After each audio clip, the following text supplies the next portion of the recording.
Alright, so this is going to be an extension to some degree of the video that I did yesterday about the role and purpose of government. And as the title might suggest, I am not what you would describe as an anarcho-capitalist. I do believe that there is a necessity for a state because essentially, in an anarcho-capitalist system or communist system, I think you have to adhere to these utopian ideals that everyone is able to focus on a central principle that will not be violated. In the anarcho-capitalist realm, that is the non-aggression principle, and that does overlap somewhat into the libertarian sphere as well. But the average person, while they might be capable of these things, is not every person, and as long as every person has the capacity to violate a principle that the majority holds, then there is the potential that that person becomes powerful and needs to be handled. And who does the handling? You can't, in an anarcho-capitalist purist system, not that many anarcho-capitalists call for a purist system, but many of them that do call for a purist system, who would be your police? You would be paying someone else to violate someone's rights, which is a violation of the very principle on which their system is founded. And in order to express why I believe that is, let me go into the basics. So from the very beginning, the very fundamental, even more basic than a right, more central, in my opinion, to an actual right that you hold as a person, is like a core tenet principle, I think, of human existence, and that is the fundamental. Well, I guess you could call it right, but the central aspect would be a right to, or a intrinsic property of the human being, of self-determination. And so I think that the rights that you ascribe to your government should be in defense of self-determination, keeping in mind a minimal impact on people near you. So yes, that is somewhat like the non-aggression principle, but maybe a little less principle in nature, because you are going to require the occasional infringement of these rights, which might sound like a dangerous thing to say, but I'll explain it in a moment here, in order to maintain the rights for the whole. And to cut right to that, so that anyone who's like totally freaking out about, well, in what case could it be okay to violate the non-aggression principle? Well, think of it in this case. So if you have a right not to be murdered, and somebody comes and murders you or murders a family member, what happens? Well, then the police go and arrest them and put them on trial and potentially even imprisons them for life or murders them. That isn't an act that is defensive of the rights, because the violation can't be undone. You can't unmurder someone. It's actually an act of retribution. Now, that act of retribution violates the non-aggression principle, but in doing so, you discourage other people from violating the non-aggression principle, and therefore, in my opinion, is justified. So, that being said, that necessitates the ability for a body to violate the non-aggression principle in order to essentially defend the rights that you ascribe, if one of your rights is the right to not be frickin' murdered. So, in that case, you need an entity to carry out that particular action, and the best and most reliable way to do this is to put a governing body in place that can enact this, because other corporate entities are only allowed to essentially operate in their own self-interest.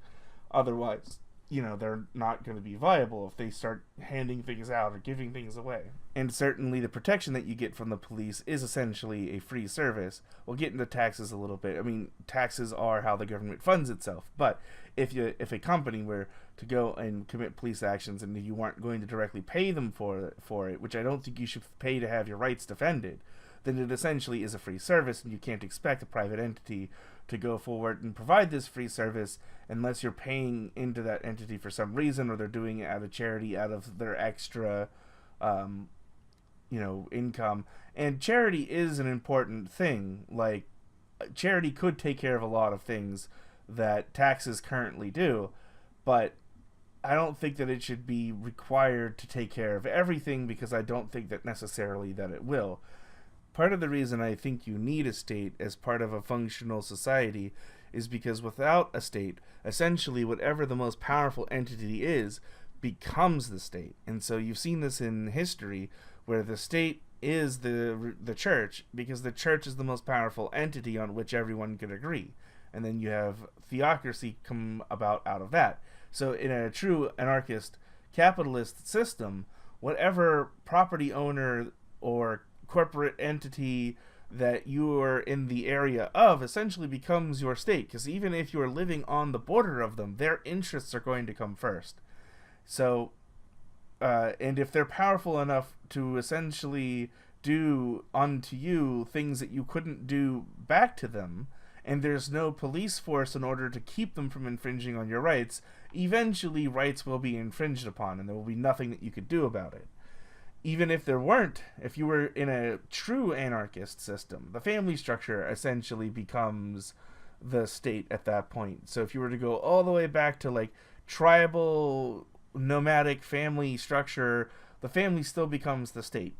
Either the mother or the father or whoever ends up being in control of that will set the rules, and you'll be living under that system. And units as small as families can't do the kinds of things that collective groups, yes, I know it's a dangerous word, collective groups can accomplish. And even corporations are collective groups. They're large numbers of people working together to achieve similar goals. A family of 5 isn't going to put a rocket into space, for example. Not in any reasonable amount of time, not with the level of technology that we have. And a simple family of 5 people, like literally in their lifetime, the number of hours, the man hours that went into putting a man on the moon is greater than the total sum of the lifetime of the 5 people who would have tried to do it otherwise. So you'd have to have a pretty big family, and it'll all have to be pretty good at rocket engineering or rocket science in order to put someone on the moon. So collectives, or whether they're government or businesses, I think are important. Now understand, I'm not using collective in the term of globalist or in the terms of communist. I'm using just collective as a group of individuals with similar goals. I don't endorse or believe that communism, like I said earlier in the video, communism is just as much of a utopian ideal as anarcho-capitalism is. So yeah, you definitely need a state. I mean, think of it if you want to look at like the smallest group possible, you have 3 individuals, right? The 3 of them might be able to accomplish more individually by working towards a similar goal for mutual gain. But if one of those enslaves the other 2, that one could gain individually the most, even if the total output is less. And it becomes, or can become, a path of least resistance. And this is part of the temptation for people to embrace evil, to manipulate others in order to go forward and commit acts that wouldn't otherwise benefit them the most.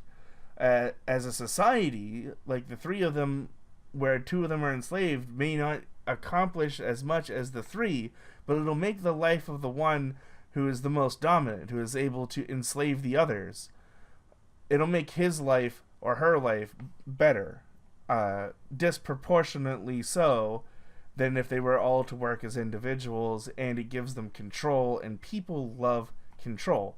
That's another major issue. So when you have a democratic system where the individuals inside of the system each have a say, you can combat this, because essentially you can't vote for yourself. I mean, you could, but you'll always get outvoted in a democratic system if you're simply voting for yourself, because anything that generally only benefits you doesn't benefit enough other people to get them to vote for it. And so democracy and state, I think, are very important. And to touch on the subject of roads, because I said that I would, is that I think states should build the roads. Now, you could have privately built roads, and a lot of people are, I think, disproportionately unkind to anarcho-capitalists when they're like, oh, that wouldn't work, or how would that work, and they can't explain it. Well, I mean, essentially look back to the old railroad system where independent companies were building railroad systems. They were different gauges, so you had to have different trains. Roads wouldn't necessarily have that problem because I don't think cars would be built to different width standards to the extent that it would affect roads. But essentially, you could re-wheel the roads at different wheelhouses and things. Okay, getting way too into how railroads work. The point is that the companies would independently build the roads. They would allow other companies to run trains on their railroads in order to facilitate, cross-continental travel. So you would get to a section where the rail would be owned by another company, and then you would have to pay that other company to let your train run down there, and you'd be subject to their schedule, but you could do it. You might have to adjust your wheelbase. You might have to hook up to a different set of cars or take an extra car or two with you from them, because they might be like, well, hey, we got an oil cart here that's got to go. Just throw it on the end of your train, and we'll call it even or something, right?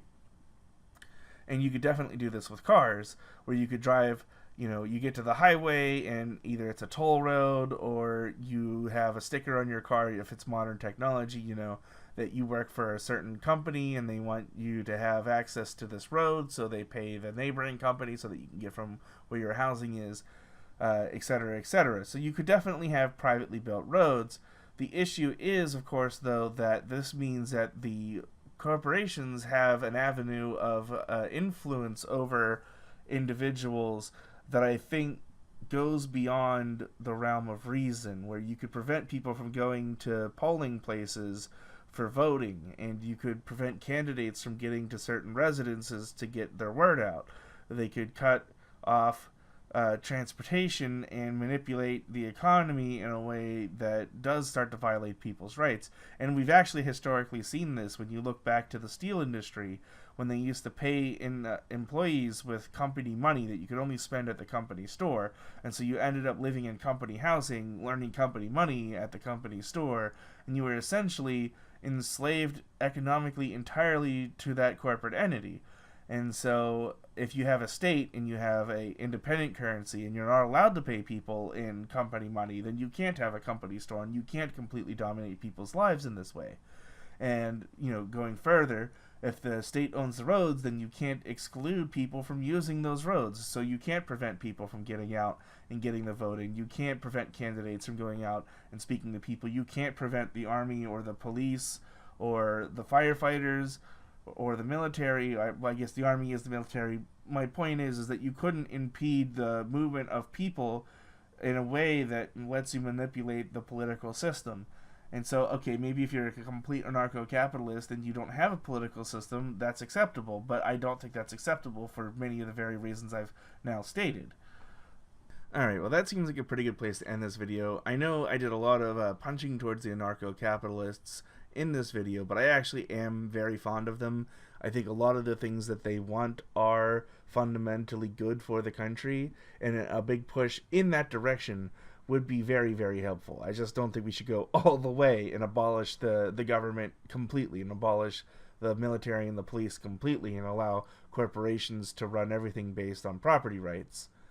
Because essentially without a state you have no rights beyond what you yourself are able to defend. And as an individual, as much as I enjoy individual freedom and believe that the core purpose of government is the pursuit of self-determination, if you're alone against, a collective of anyone, then you're going to get trampled on.